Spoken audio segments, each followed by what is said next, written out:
Hello dear, welcome है आप सभी को यूट्यूब चैनल नर्सिंग ज्ञान में। जैसा कि जानते हैं कि आज मंडे है, फिर से यह नए वीक शुरू हो चुका है। तो यहाँ पे आप सभी के लिए मैं जीएनएम फर्स्ट ईयर का आप लोग को आज मैं माइक्रोबायोलॉजी के लेकर आया हूँ। चूँकि इससे पहले मैं लगभग 11 वीडियो आप लोग के लिए मैं कर चुका हूँ एनाटॉमी फिजियोलॉजी का, ठीक है। तो एनाटॉमी फिजियोलॉजी का एक पार्ट में प्रश्न आते हैं और पार्ट बी जो होता है एक ही प्रश्न में आएगा। जब आप एग्ज़ाम देने जाएंगे ना तो आपको first paper anatomy physiology microbiology का होता है, तीनों का एक ही में आता है, ठीक है। पार्ट ए में होता है जिसमें आपको 60 नंबर के क्वेश्चन होते हैं एनाटॉमी फिजियोलॉजी से, 15 नंबर के क्वेश्चन आपके होते हैं माइक्रोबायोलॉजी से, ठीक है। 15 नंबर में मान गए अगर 5 नंबर डिफिनीशन पूछ लिया तो 10 नंबर सब्जेक्टिव रहेगा, 5 नंबर अगर ऑब्जेक्टिव्स पूछ लेंगे तो 10 नंबर सब्जेक्टिव रहेंगे। ऐसे ही मतलब 5 नंबर आपको एक नंबर का रहेगा और 10 नंबर का हो सकता है वो लॉन्ग क्वेश्चन ही पूछ दे, या हो सकता है 3 दे कहे कि किसी 2 पर वर्णन करे 5-5 नंबर का, तो ऐसे पूछता है, समझ गए। तो ज़्यादा चैप्टर नहीं है, 3-4 चैप्टर पढ़ना है माइक्रोबायोलॉजी में, 4-5 चैप्टर पढ़ना है और इसमें से भी कुछ सिलेक्टिव क्वेश्चन ही है जिसको पढ़ना है। फालतू के ज़्यादा विस्तृत में आपको जाना नहीं है क्योंकि आप माइक्रोलॉजिस्ट बन नहीं रहे हैं। इतना पढ़िए कि आपको माइक्रोबायोलॉजी के बारे में नॉलेज हो जाए और यह क्यों महत्वपूर्ण है नर्सिंग के क्षेत्र में, मेडिकल के क्षेत्र में, ये चीज़ को जान जाए, ठीक है। चलिए शुरू करते हैं आज का वीडियो इसी लेक्चर के साथ। देख लीजिए फर्स्ट ईयर पार्ट बी का यूनिट नंबर 1 है माइक्रोबायोलॉजी का, ठीक है। इसका इंट्रोडक्शन देखेंगे, सूक्ष्म विज्ञान का आज हम लोग इंट्रोडक्शन देखेंगे, ठीक है। चलिए देखिए, सबसे पहले जान लीजिए माइक्रो और बायोलॉजी, ठीक है। जीव और सूक्ष्म जीव विज्ञान, लॉजी मतलब होता है अध्ययन, ठीक है ना। लॉजी मतलब क्या होता है, अध्ययन, ठीक है ना, अध्ययन होता है या इसी को विज्ञान कहिए। माइक्रो मतलब सूक्ष्म होता है और बायो मतलब जीव होता है। सूक्ष्म जीव विज्ञान या सूक्ष्म जीव अध्ययन, सूक्ष्म जीवों का जो अध्ययन करना है उसी को हम लोग माइक्रोबायोलॉजी कहते हैं, सीधा सिंपल समझिए, ठीक है। चलिए यहाँ पे सूक्ष्म जीव विज्ञान होता क्या है, चलिए देख लेते हैं। जीव विज्ञान की वह शाखा, देखिए सूक्ष्म विज्ञान जो है, चाहे आपका बायोलॉजी हो गया, ठीक है ना, बायोलॉजी हो गया। बायोलॉजी जो है क्या है, बायोलॉजी, बायोलॉजी मतलब जंतु विज्ञान, जूलॉजी मतलब समझ सकते हैं ना, जूलॉजी होता है। उसके बाद होता है आपका एक अलग अलग विज्ञान सब है। तो इसी प्रकार से हमारा एक माइक्रोबायोलॉजी है जहाँ पे अति सूक्ष्म जीवों के बारे में अध्ययन किया जाता है, जिसका आकार 1 mm यानी 1 मिलीमीटर, 1 mm माइक्रो से भी कम जो है साइज होता है, मिली माइक्रो से भी कम जो है साइज होता है। वैसे जो है सूक्ष्म जीवों का जो है हम लोग अध्ययन करते हैं, पढ़ाई करते हैं, तो उसी को हम लोग जो है सूक्ष्म जीव विज्ञान कहते हैं। उसके गुण को, उसके आकार को, उसके जो है उत्पन्न को, यही सब को ना पढ़ाई होगा, तो इसी सब को हम लोग सूक्ष्म जीव विज्ञान कहते हैं, माइक्रोबायोलॉजी।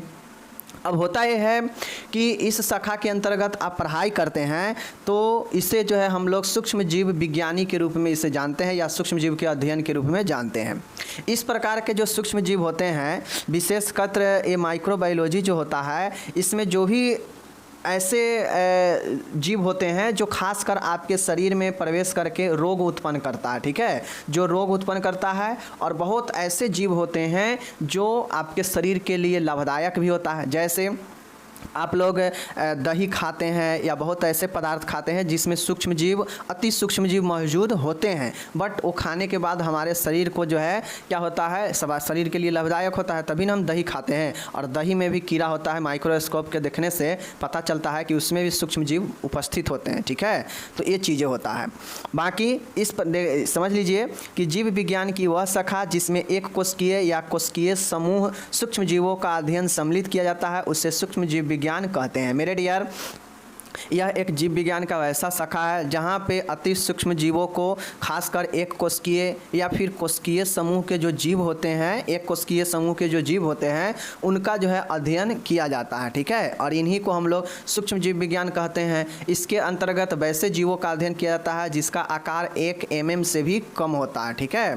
तथा इस शाखा के विशेषज्ञ को जो है माइक्रोलॉजिस्ट, सूक्ष्म जीव विज्ञानी के रूप में जाना जाता है। इसके जो स्पेशलिस्ट होता है पढ़ाई, उसको हम लोग किसको कहते हैं, माइक्रोलॉजिस्ट कहते हैं, जो सूक्ष्म जीव को अध्ययन करके स्पेशलिस्ट बनता है, ठीक है।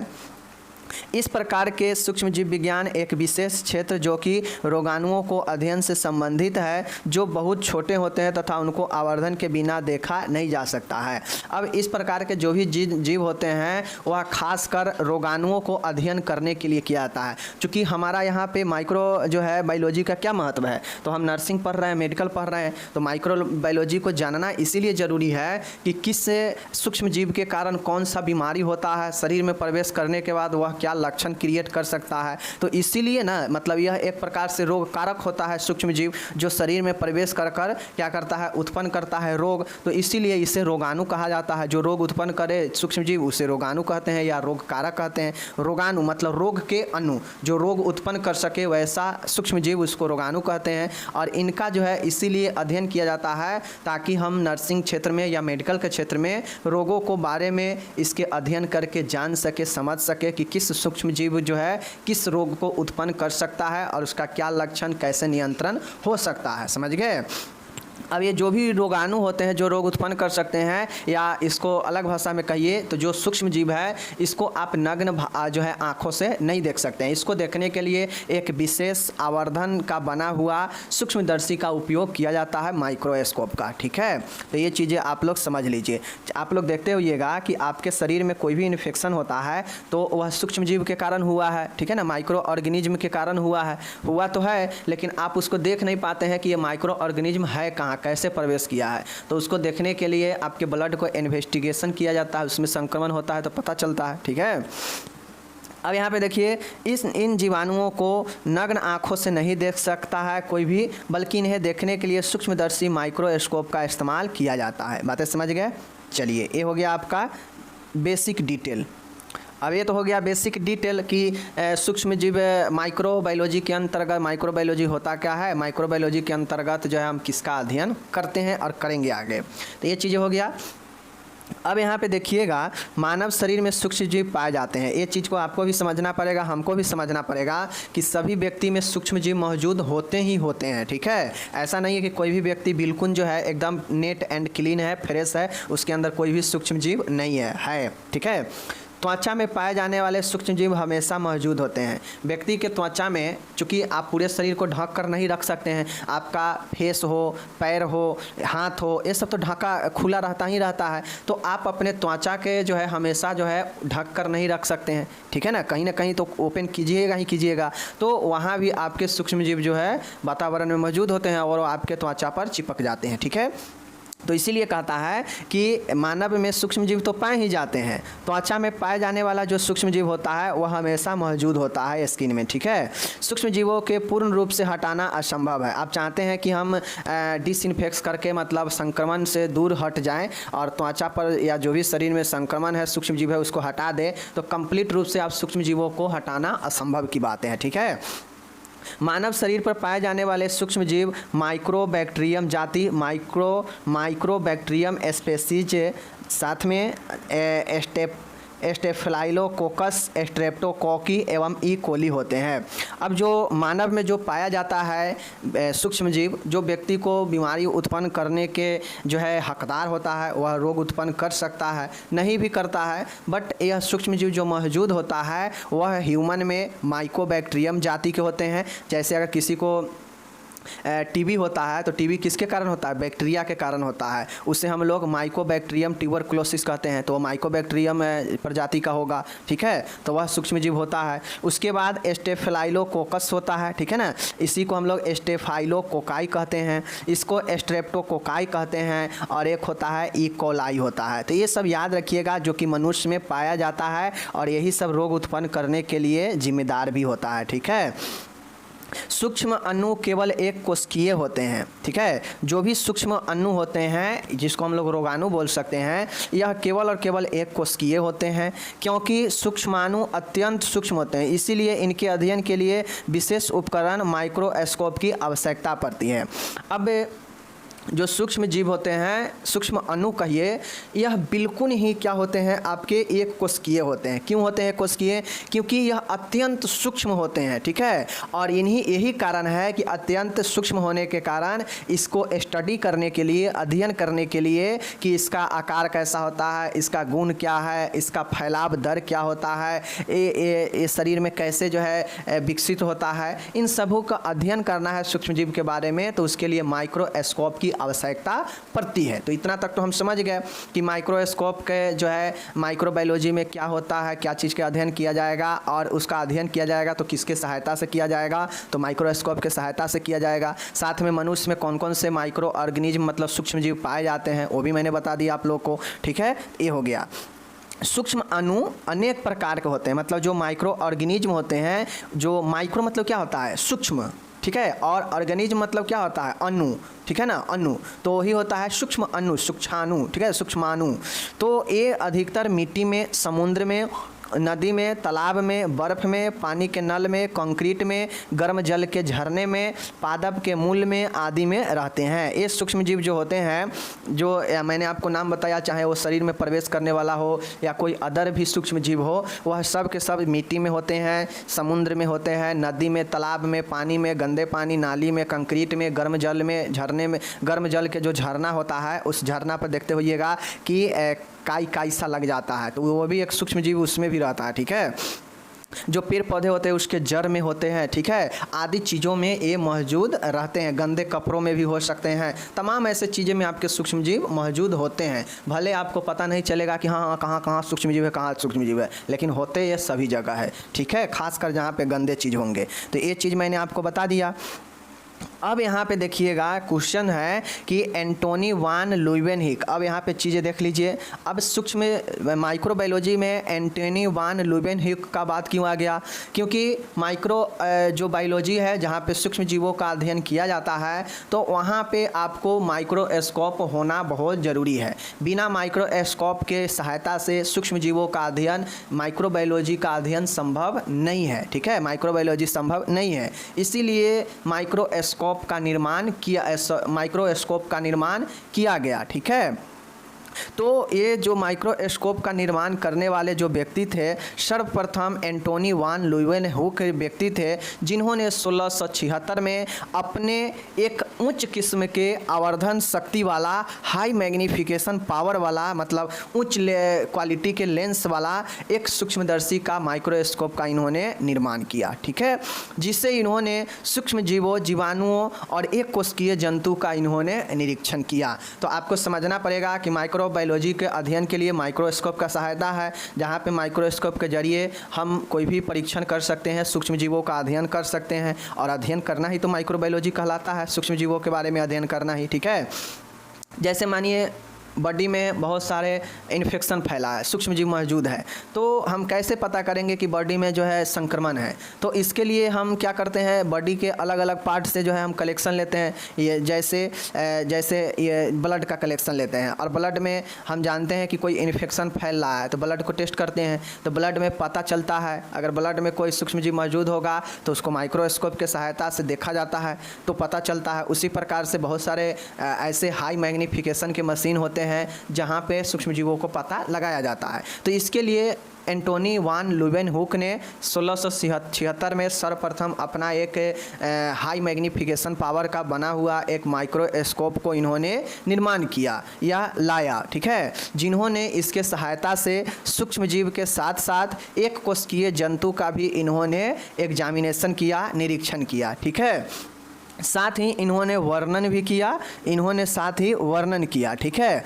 तब से इन्हें फादर ऑफ माइक्रोस्कोपी कहा जाता है, और तब से इन्हें फादर ऑफ माइक्रोस्कोपी कहा जाता है। क्यों कहा जाता है? क्योंकि इन्होंने सर्वप्रथम बताया कि आप किसी भी माइक्रो ऑर्गेनिज्म का अध्ययन करना है, मीन्स माइक्रोबायोलॉजी का आपको अगर अध्ययन करना है तो माइक्रोस्कोप का निर्माण इन्होंने किया, और इन्होंने एक कोशिकीय जीव और जीवाणुओं के बारे में निरीक्षण, एग्जामिनेशन किया, साथ में उसका डिटेल से इन्होंने वर्णन भी किया अपने सूक्ष्मदर्शी के द्वारा। तब से इन्हें फादर ऑफ जो है माइक्रोस्कोप के नाम से जाना जाने लगा, ठीक है। ये हो गया।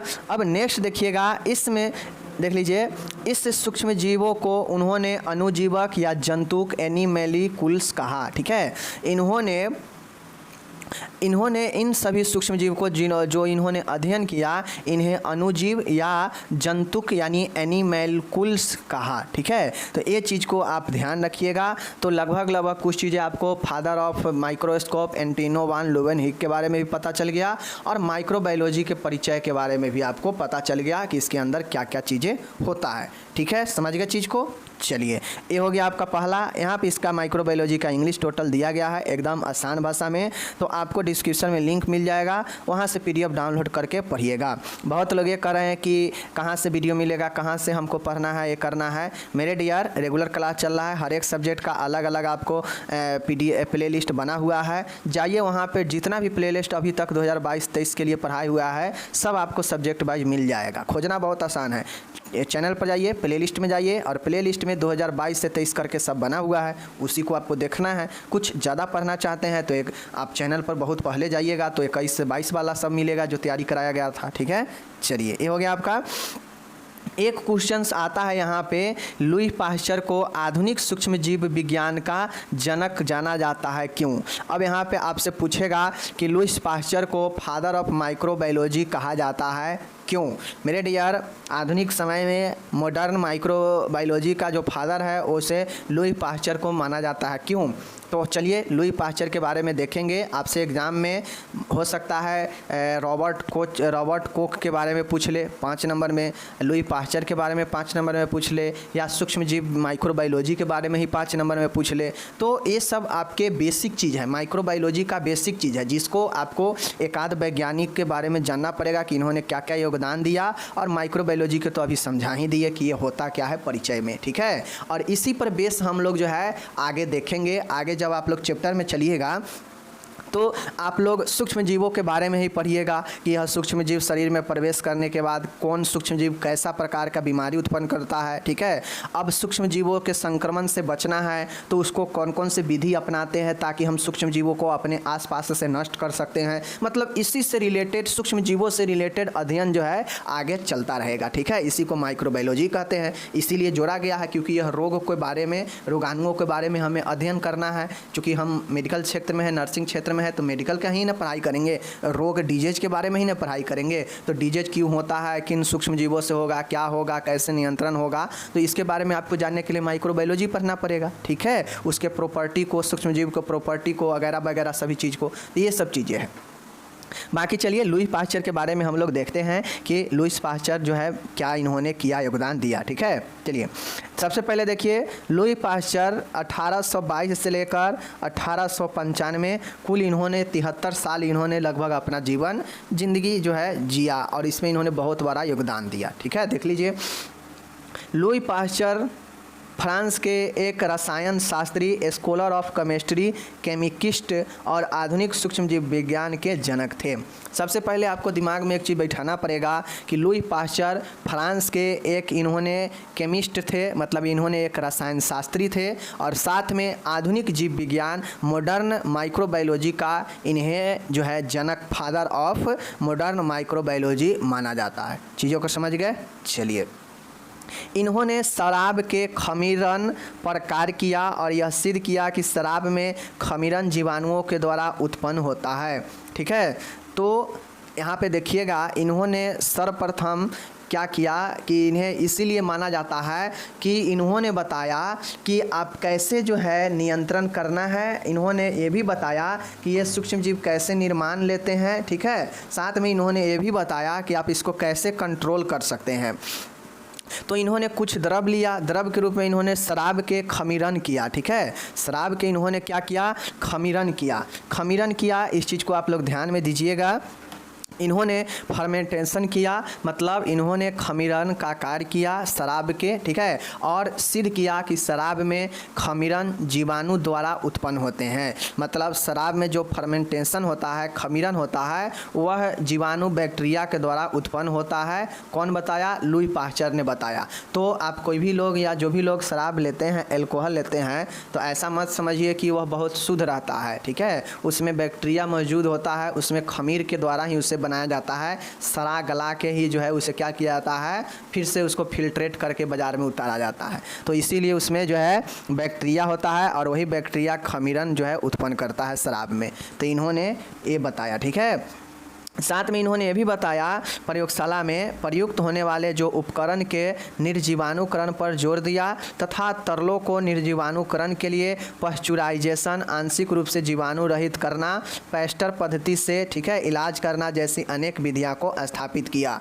अब इनका रोल इसलिए बढ़ गया क्योंकि लुई पाश्चर जो थे इन्होंने तो ये तो कारण तो बता ही दिया कि किन कारणों से जो है किसी भी चीज़ में जो है सूक्ष्मजीव होते हैं, ये तो बताया ही। साथ में इन्होंने कुछ चीज़ें ऐसे भी बताया जैसे लैब में जो भी इक्विपमेंट, जो भी उपकरण का इस्तेमाल होता है, तो मान के कोई भी संक्रमण चीज़ आया लैब में, ठीक है, लैब में आया टेस्ट के लिए, अब टेस्ट हो गया तो लैब में तो जो भी सामान में उसका उपयोग किया जाएगा टेस्ट के लिए वो तो संक्रमित हो ही जाएगा, वो भी खराब हो ही जाएगा। तो इन्होंने ये बताया कि भाई खराब हुए चीज़ों को, संक्रमण हुए चीज़ों को कैसे जो है साफ़ करना है, मतलब कैसे जीवाणु को निर्जीवाणु करना है, मतलब जीवाणु से जो है छुटकारा दिलाना है। इन्होंने इस पर जोर दिया, मतलब इन्होंने साफ सफाई के लिए भी बताया कि कोई सूक्ष्मजीव अगर प्रवेश कर जाता है लैब में संक्रमित चीज़ आता ही रहता है टेस्ट के लिए, तो उसको कैसे हम लोग को निर्जीवाणु करना है, इन्होंने इस पर भी जोर दिया, ठीक है।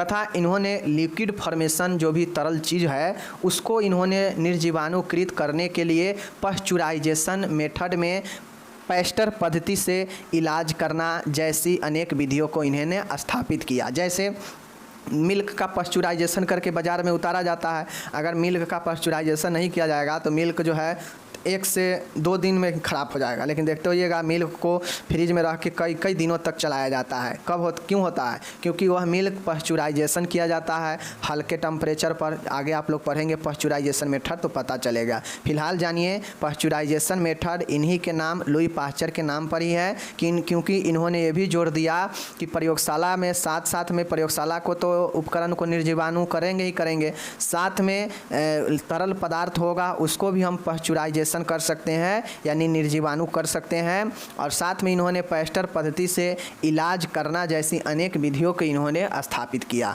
मतलब इनका रोल ज़्यादातर ये हुआ कि कैसे सूक्ष्म जीवों से मुक्ति पाना है, कैसे सूक्ष्म जीवों को हटाना है, निर्जीवाणु करना है, ठीक है। इसीलिए इन्होंने प्रयोगशाला में निर्जीवाणु पर जोर दिया, मतलब जीवाणु को हटाने के लिए जोर दिया। तरल से निर्जीवाणु को करना, मतलब तरल से भी सूक्ष्म जीवों को हटाना, क्योंकि आप सीधा भैंस या गाय के जो है स्तन से दूध को निकालते हैं और उसका सीधा पीजिए बिना गर्म किए हुए, तो उसमें जो है सूक्ष्म जीव मौजूद होता है, ठीक है, वह इन्फेक्टेड हो सकता है। तो ये चीज़ें ध्यान रखते हैं, ठीक है। इसलिए इन्होंने उसको भी पाश्चुराइजेशन किया तरल का, साथ में पैस्टर पद्धति से इलाज करना जैसी अनेक विधियों को इन्होंने स्थापित किया। चीज़ों को समझ गए? चलिए आगे देखिएगा, पाश्चर वैक्सीन के निर्माण भी अग्रणी थे। लुई पाश्चर जो थे इन्होंने वैक्सीन में भी जो है वैक्सीन के उत्पादन निर्माण में भी इन्होंने अपना अलग ही स्थापना बनाया। जैसे आप लोग को पता होगा कि जो रेबीज का टीका लगता है, जैसे कोई कुत्ता काट लिया तो उसके लिए रेबीज के जो है होता है ना टीका लगता है, तो ये रेबीज के टीका किसके द्वारा बनाया गया था? ये लुई पाश्चर के द्वारा ही बनाया गया था। तब से जो है ये और ज़्यादा प्रचलित हो गए, ठीक है ना।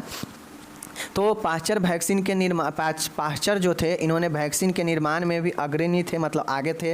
1877 में तनुकृत एंथ्रेक्स, मतलब एटेनुएटेड एंथ्रेक्स बैसिली, एंथ्रेक्स जो होता है वह एक प्रकार के सूक्ष्म जीव है जो दंडाणु के मतलब होता है कि रड के रूप में सूक्ष्म जीव होते हैं, ठीक है, रड के जैसे यह होते हैं। रड मतलब छड़ी के जैसे होते हैं। तो एंथ्रेक्स जो जीवाणु होता है छड़ी के टाइप का होता है। तो इसको तनुकृत एंथ्रेक्स दंडाणु से एंथ्रेक्स रोग के प्रति वैक्सीन का निर्माण किया। इन्होंने एंथ्रेक्स रोग के लिए क्या किया, जो है वैक्सीन निर्माण किया।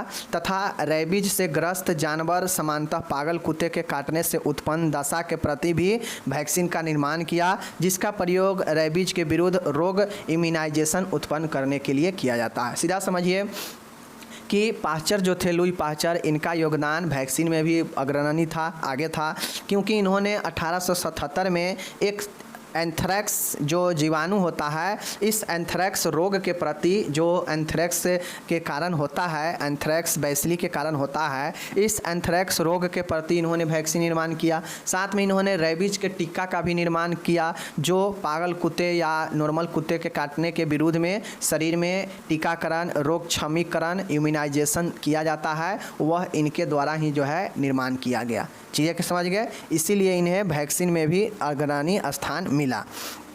इस वैक्सीन के निर्माण से लुई पास्चर को जो है काफ़ी लोकप्रियता मिली। जो ये एंथ्रेक्स रोग के लिए और जो ये रेबीज के लिए जो इन्होंने जो है इम्यूनाइजेशन दिया, वैक्सीन निकाला, इसलिए इन्होंने बहुत ज़्यादा प्रचलित हासिल किया। तो इस प्रकार से ये योगदान था, इसीलिए इन्हें जो है क्या माना जाता है, आधुनिक सूक्ष्म जीव विज्ञान का जनक माना जाता है। ठीक है, क्योंकि इन्होंने माइक्रोबायोलॉजी में बहुत अच्छा अध्ययन करके जो है वैक्सीन का निर्माण किया, साथ में सूक्ष्म जीवों को कैसे हटाना है, ठीक है ना, निर्जीवाणु कैसे करना है, इस चीज़ों के बारे में भी इन्होंने बताया, इसीलिए इन्हें जो है माना जाता है। देखिए, कोई भी चीज़ में दो ही चीज़ का तो योगदान होता है, या तो किसी चीज़ गड़बड़ी करिए या तो सही करिए। तो इन्होंने सही, जो गड़बड़ चीज़ें था, सूक्ष्म जीव जो रोग उत्पन्न करने वाला, तो उसको इन्होंने क्या किया कि उसको हटाने के लिए उन्होंने अध्ययन किया, साथ में रोगों के प्रति टीका लगे और व्यक्ति सही हो जाए। जैसे कुत्ता काटने के बाद बहुत लोग जो है कुत्ता के जैसा व्यवहार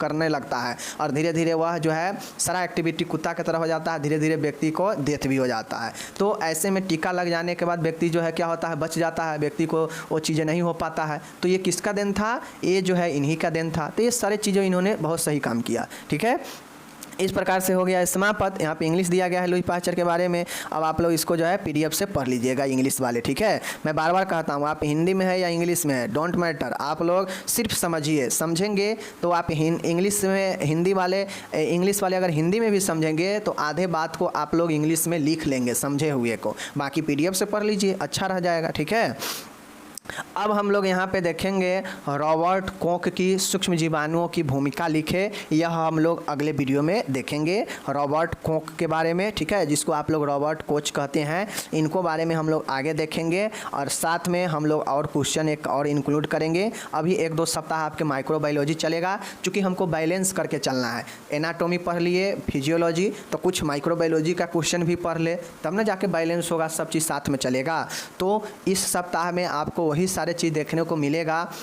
जो आपके अलग अलग सब्जेक्ट है, सब में आपको 1-2 पार्ट जो है पढ़ना है। ऐसा कोई भी सब्जेक्ट नहीं है जहाँ पे सिंगल उसी चीज़ के बारे में पढ़ना है। जैसे बिहेवियर साइंस है, वहाँ भी 2 पार्ट है, एक सोशियोलॉजी है और एक साइकोलॉजी है। तो साइकोलॉजी में बहुत सारा हम लोग देख लिए, तो अब जो देखेंगे वो देखेंगे सोशियोलॉजी के बारे में। तो ऐसे हम लोग को बैलेंस बनाकर चलना है, ताकि एग्ज़ाम में कोई दिक्कत ना हो और सिलेबस सब समय पर समाप्त हो जाए। ओके, चलिए मिलेंगे, पीडीएफ डिस्क्रिप्शन से डाउनलोड कर लीजिएगा। आज 2 चीज़ पढ़े हैं, माइक्रोबायोलॉजी को समझे हैं और लुई पास्चर के बारे में समझें। ठीक है, मिलेंगे, अगले वीडियो का इंतजार कीजिए, आपको वहाँ पे रॉबर्ट कोच के बारे में देखने को मिलेगा। धन्यवाद।